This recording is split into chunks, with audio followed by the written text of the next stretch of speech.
Hey, it's Mazzy. Welcome back to the channel. Through the Open Window, the Bob Dylan Bootleg Series, Volume 18, 1956 to 1963. This is probably the most archival of all the Bob Dylan sets. Some would say this could be the most important.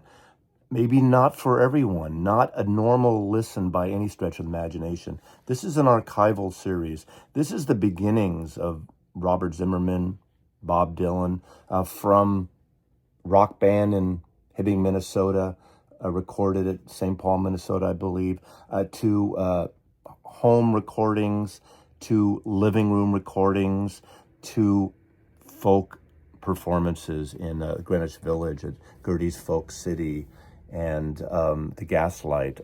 This is a historic set.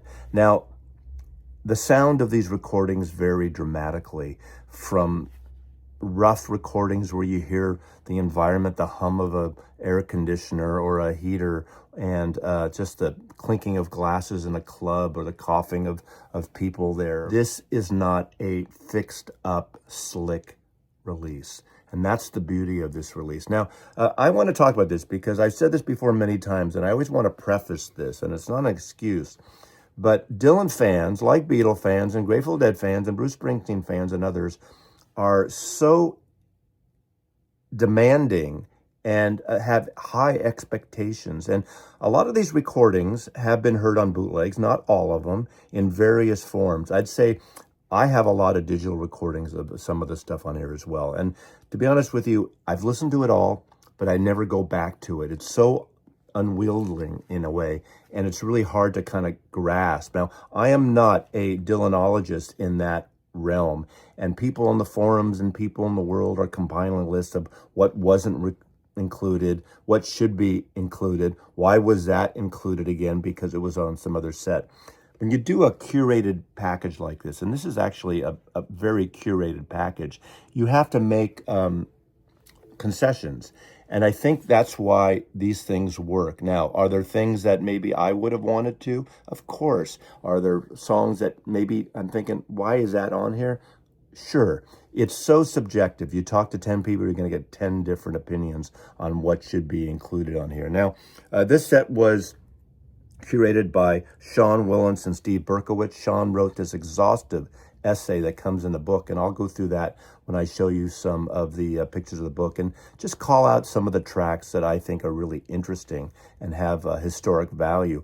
But this is a time, this is Bob Dylan becoming Bob Dylan. This is a young folk singer, a young rock and roll player wannabe who discovered folk music through Woody Guthrie especially, and really got into really turning these songs into something really different. He made some of these songs his own, and then he started at a very early age writing some songs, obviously, that become anthems, and we know to this day. This not only goes through these living room recordings and these civil rights march recordings and voting registration event recordings. There's a lot going on here. There's also some outtakes and alternate versions from his first 3 Columbia albums. And obviously when you listen to those in juxtaposition with the other rough recordings, it's quite a shock to the system there. You have him outtakes from the Bob Dylan self-titled debut. You have Freewheelin' Bob Dylan, and you have From the Times They Are A-Changin', an album recorded at the end of 1963, but released, ironically, on February 10th, 1964, the day after the Beatles performed on an Ed Sullivan show. And of course, after that, he would do less protest music and write more intimate songs, but that's another day, another story. This is a dramatic expression of historic expression of Bob Dylan's records. Now, I want to talk about the CD box. I do not have the vinyl set yet. This is 8 CDs. The final 2 CDs are more or less the entire Carnegie Hall, the famous 1963 show, first and second set at Carnegie Hall. Some people wish that was released separately. Again, there are plenty of things in here that could be pulled out. Maybe we'll get Record Store Day versions at some point. We do have a Record Store Day issue coming out this year from Sony and the Dylan people. That's another story. We'll showcase that after Record Store Day. I hope to maybe grab that when it comes out. I don't have the vinyl set yet. The 4 LP vinyl sets and the LP sets of all these bootleg series are always truncated versions, selections from the massive compact disc. So a lot of people might not need this full-on box set. If you're a Dylanologist or a Dylan completist, a fan like I am, this is a must-have. But if you're maybe a casual fan, the vinyl might be the way to go if you want to really take a deep dive. You hear Dylan finding his voice in the progression of him coming up with these lyrics and changing things. An interesting thing I found here, and I knew about this before, but how chatty and how funny he was. He would introduce these songs. He would tell stories.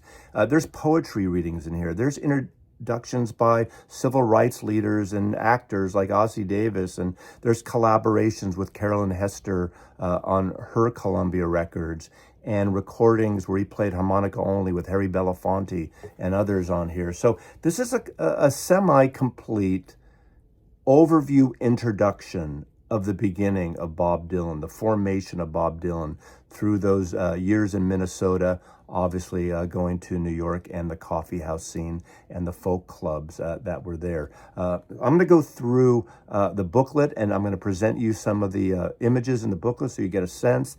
And I'm going to go through some of the tracks on here and just kind of give you a taste of what's in the set. Now, the images won't relate to what I'm reading and what I'm calling out here, but it'll give you a sense what this book is about. In the slipcase, there are 2 separate folios. Obviously, the book with that wonderfully exhaustive, intense, probably the longest piece on any of the bootleg series, the longest essay, I would say, on any of them, with obviously beautiful curated pictures. Some we've seen, some I've never seen before. And then you have the folio that contains the CDs. I'll give you a sense. You have all the CDs with Columbia tape boxes kind of emulating that, and some of early images from Columbia Records. But I will showcase that. Again, 8 CDs or 4 LPs, again, which I haven't heard. But I'm going to present this to you and go through it and enjoy.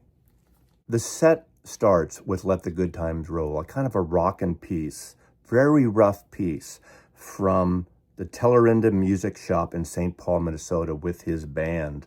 This is a young man starting out, getting music on tape, probably for the first time here. Now, again, those Dylanologists know that there's an 8-minute recording of this, and that is something they want. They want the big brick of music. They want every take, every outtake, every version. I understand that, but again, as I said, I understand how a set like this has to be curated for consumers, for most people. Now, one would say, well, it's really not a set geared toward the average Bob Dylan fan, which is true. But maybe someday there'll be downloads. Sony will offer downloads of everything. Maybe there'll be separate sets. But I know people would say, wait, we want it now. We want everything. But that would be multiple discs or just so much music that the cost would even be more than it is now. These things aren't cheap to do, and these are not releases that are for the masses. That's why, obviously, the cost goes up as the audience goes down in a way. I just want to call that out. But that is an interesting take. Then we get into a home recording. Now, in Hibbing, Minnesota, in 1959, he does I Got a New Girl.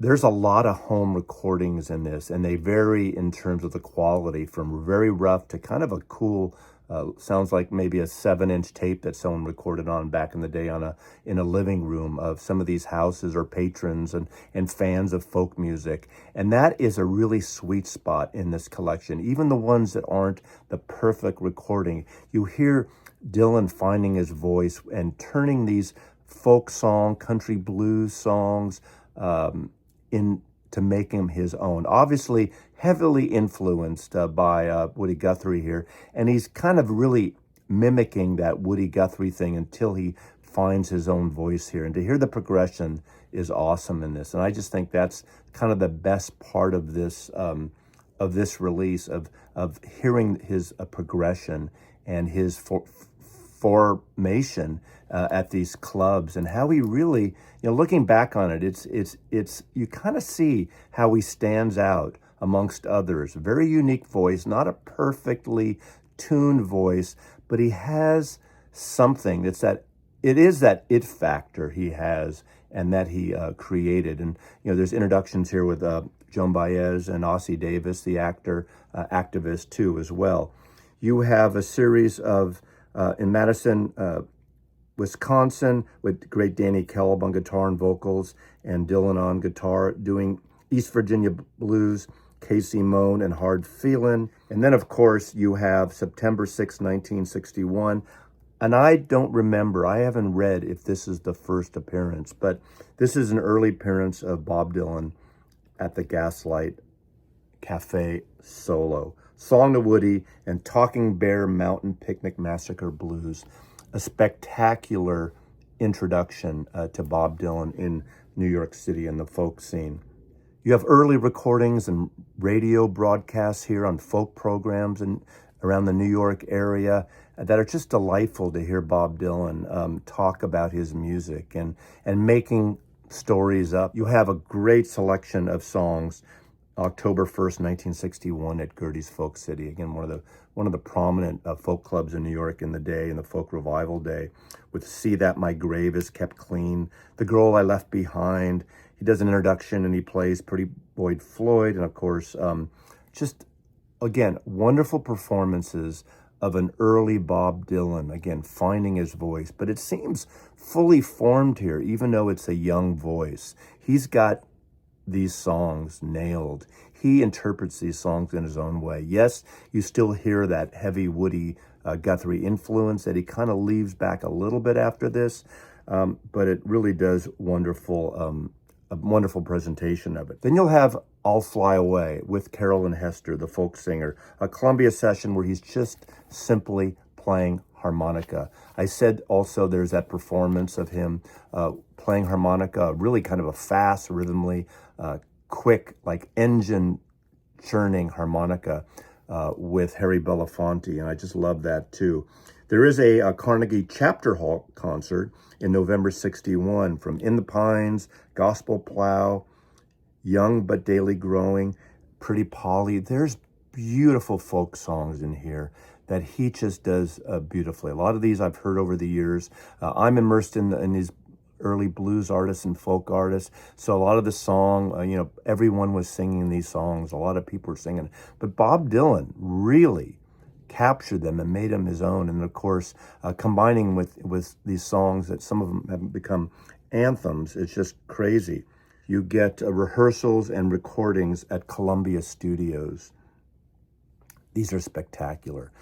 Obviously, the studio recordings at Columbia are far more dynamic and better recordings. You're in a recording studio at Columbia than the house recordings and the folk city recordings, those.